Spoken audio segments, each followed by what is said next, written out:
আজি আমি এটা নতুন পাঠ আলোচনা কৰিবলৈ লৈছোঁ। পাঠটোৰ নাম হৈছে হস্তিবিদ্যাৰ নৱপুথি।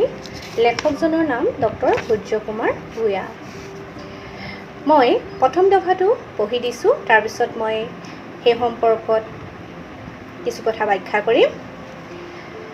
লেখকে উল্লেখ কৰিছে, আমি জানিব পৰা সকলো অসমীয়া হাতে লিখা সচিত্ৰ পুথিৰ ভিতৰত হস্তিবিদ্যাৰ নৱপুথিখনেই শ্ৰেষ্ঠ।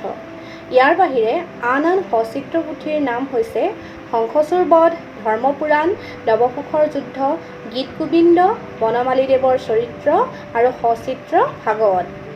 অনুসন্ধান কৰিলে আৰু অনেক পুথিৰ বিষয়ে জানিব পৰা যাব। সকলো পুথি পোহৰলৈ ওলালে অসমীয়াৰ জাতীয় কৃষ্টিৰ বহুগুণে মৰ্যাদা বাঢ়িব, সেই বিষয়ে নকলেও হ'ব। প্ৰথম দফাটোৰ পৰা আমি গম পালোঁ যে হস্তিবিদ্যাৰ নৱপুথিখন এখন হাতে লিখা সচিত্ৰ পুথি। অৰ্থাৎ সেই সময়ত যিহেতু কোনো ধৰণৰ ছপাশালৰ ব্যৱস্থা নাছিল, গতিকে সকলোবিলাক পুথিয়েই সাঁচিপাতৰ বা অন্যান্য গছৰ পাতত হাতেৰে লিখা হৈছিল। আৰু হস্তিবিদ্যাৰ নৱপুথিখনো এখন হাতে লিখা পুথি আছিল। সচিত্ৰ অৰ্থাৎ পুথিখনৰ বিষয়বস্তুৰ লগত সংগতি ৰাখি বিভিন্ন ধৰণৰ ছবিৰ অংকন কৰা হৈছিল। গতিকে তোমালোকে বুজি পাইছা, হাতে লিখা সচিত্ৰ পুথি মানে হ'ল যে পুথিখনৰ বিষয়বস্তুৰ লগত সংগতি ৰাখি বিভিন্ন ধৰণৰ ছবি অংকন কৰি থোৱা এখন পুথি। তেনেধৰণৰ আন কেইখনমান সচিত্ৰ পুথিৰ নামৰ বিষয়েও লেখকে উল্লেখ কৰিছে। সেইকেইখন হৈছে শংখচূড় বধ, ধৰ্মপুৰাণ, লৱকুশৰ যুদ্ধ, গীত গোবিন্দ, বনমালীদেৱৰ চৰিত্ৰ আৰু সচিত্ৰ ভাগৱত। লেখকে উল্লেখ কৰিছে যে অনুসন্ধান কৰিলে হয়তো আৰু অনেক পুথিৰ বিষয়ে জানিব পৰা যাব। এই পুথিসমূহ অসমীয়া ভাষা সাহিত্য এক অতি মহামূল্যৱান সম্পদ বুলি আমি ক'ব পাৰোঁ। হস্তিবিদ্যাৰ নৱপুথিখন অসমৰ স্বৰ্গদেউ শিৱসিংহ মহাৰাজ আৰু বৰকুঁৱৰী অম্বিকা দেৱীৰ আদেশ অনুসৰি সুকুমাৰ বৰকাঠে 1656 শকত অৰ্থাৎ 1734 খ্ৰীষ্টাব্দত ৰচনা কৰে। এই পুথিৰ প্ৰতিমাবোৰ আঁকে দুজন চিত্ৰকৰে, দিলবৰ আৰু দুসায়ে। পুথিত গ্ৰন্থকাৰ দুজনা চিত্ৰকৰ স্বৰ্গদেউ শিৱসিংহ আৰু বৰকুঁৱৰী অম্বিকা দেৱী আৰু তেওঁলোকৰ সন্তান উগ্ৰসিংহ কোঁৱৰৰ ছবি পোৱা যায়। তোমালোকে ইতিমধ্যে পাঠটোৰ নামটোৰ পৰাই অনুমান কৰিব হয়তো পাৰিছা যে পুথিখনৰ বিষয়বস্তু কি হ'ব পাৰে। হস্তিবিদ্যাৰ নৱপুথি।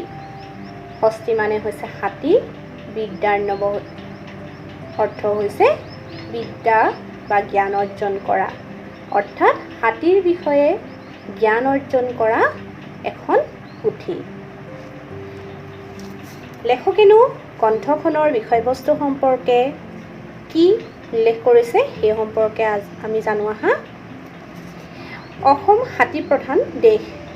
ইয়াৰ পৰ্বতে কন্দৰে হাতী গেছ খাই আছিল আৰু এতিয়াও কিছু পৰিমাণে আছে। প্ৰতি সম্ভ্ৰান্ত মানুহৰ ঘৰত হাতী থকাৰ নিয়ম আছিল। বিয়া বাৰুৱে আৰু সমাৰোহ যাত্ৰাত হাতীৰ প্ৰচলন আছিল। দীঘলীয়া বাট যাবলৈ হ'লে হাতীৰ নিতান্ত প্ৰয়োজন আছিল। যুদ্ধক্ষেত্ৰতো হাতী বা সৈন্যবাহিনীৰ এটি লাগতিয়াল অংগ বুলি পৰিগণিত হৈছিল। অৰ্থাৎ যিহেতু ৰজা মহাৰাজাৰ দিনত কোনো ধৰণৰ আধুনিক যান বাহন ব্যৱস্থাৰ প্ৰচলন নাছিল, সেই সময়ত বিভিন্ন জীৱ জন্তুক পোহ মনাই যাতায়াতৰ বাবেই হওক বা যুদ্ধক্ষেত্ৰৰ বাবেই হওক তৈয়াৰ কৰা হৈছিল। তেনেধৰণে হাতীও অতি প্ৰয়োজনীয় আছিল। বহু মানুহৰ ঘৰত হাতী পুহিছিল আৰু সেই সময়ত যিবোৰ মানুহৰ ঘৰত হাতী থাকে সেইবোৰক সম্ভ্ৰান্ত মানুহ বুলি গণ্য কৰা হৈছিল। গতিকে হাতী হাবিৰ পৰা ধৰি আনি পোহ মনোৱা বা খৰচীয়া কৰাৰ যিখিনি নিয়ম আছিল সেইখিনি অতি গুৰুত্বপূৰ্ণ আছিল। এই পুথিখনতো হাতীক অৰণ্যৰ পৰা ধৰি আনি বশ কৰি বিভিন্ন ধৰণৰ কামৰ বাবে উপযুক্ত কৰি তুলিবৰ বাবে যিখিনি শিক্ষা দিবলগীয়া হৈছিল সেই শিক্ষাৰ সম্পৰ্কে আভাস পোৱা যায়।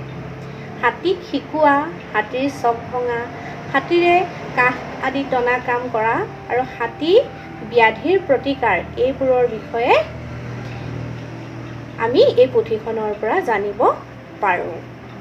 অৱশ্যে হস্তিবিদ্যাৰ্ণৱৰ উপৰিও এনেধৰণৰ হাতীৰ বিষয়ে জ্ঞান থকা বিভিন্ন ধৰণৰ পুথিও অসমত প্ৰচলন আছিল।